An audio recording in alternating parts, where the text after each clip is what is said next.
then that man just committed adultery. You see that? Against his wife. All right. Because he is not taking care of his wife, and he's turning his wife into a whore. All right.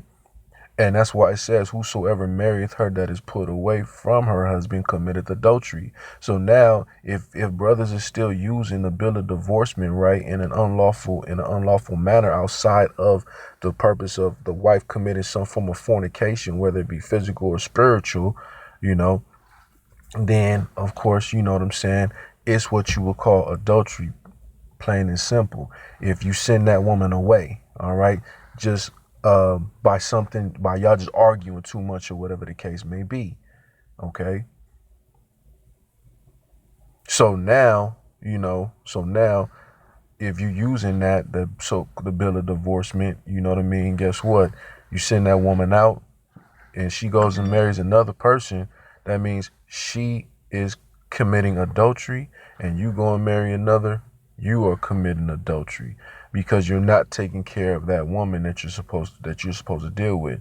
The scriptures tell you, if a man take another wife, the first wife's duty of marriage and raiment, it doesn't change. All right.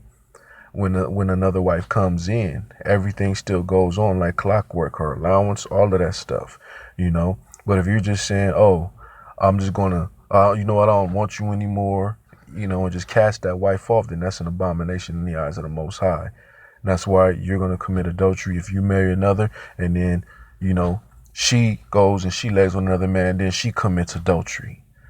And then that just destroys the whole purpose and foundation of marriage. And this is why the nation ends up in whoredom. All right.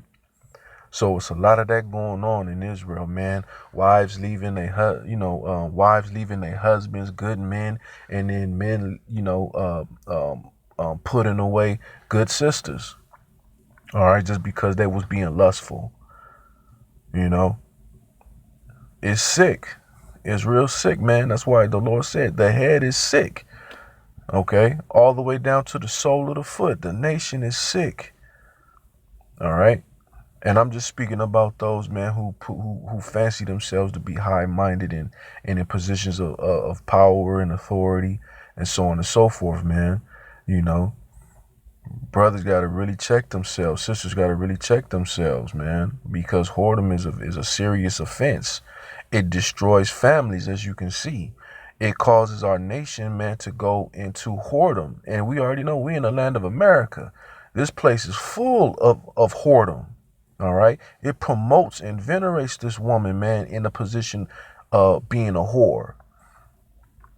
So us as Israelite men, we have to treat our women in a completely different way. Our Israelite women, you got to treat your husbands, man, a completely different way. All right. We got to raise our children, man, not to be, whoremongers, man, but we have to make sure that they know what righteous marriage is all about. Raising up families, you know what I mean? Taking care of their children. All right. But if all they see is whoredom throughout the household, oh, why did mommy switch from this man to that man, to that man to this man? That's not righteousness, man. That's wickedness. All right. If them husbands ain't dying, you know what I'm saying? It's wickedness. All right. And it's the same thing for a man as well. Okay, brothers shouldn't be running through 5 women, man, in a period under 6 to 7 months. That's wickedness, man. Especially if you laying with those women, you know. So, I mean, it's everything else is pretty much self-explanatory. Y'all can go on Facebook, man. Social media, man, cracks and exposes this stuff, man. Wide open. Go into these women groups and see what you can see what they saying about their own husbands. All of that stuff, man. It's all abominable. It's all abomination, man. Most High gonna deal with it, man, quick, fast, and in a hurry. You know what I'm saying? He's gonna get rid of all the whoremongers and adulterers amongst the nation. So that means, those, if you are doing that stuff, man, you need to repent. You know what I'm saying? And pray to the Most High God that, you're not one of those that he'll destroy. All right.